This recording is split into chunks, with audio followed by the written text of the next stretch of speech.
Граждане Таджикистана, эвакуированные из Афганистана, 25 августа военным самолетом России доставлены на родину.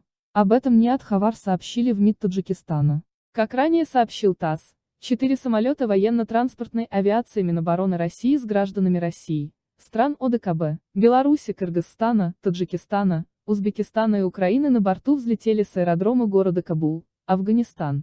Эвакуация более 500 граждан Российской Федерации, государств-членов ОДКБ, Беларуси, Кыргызстана, Таджикистана, Узбекистана и Украины проводится при содействии глав этих государств.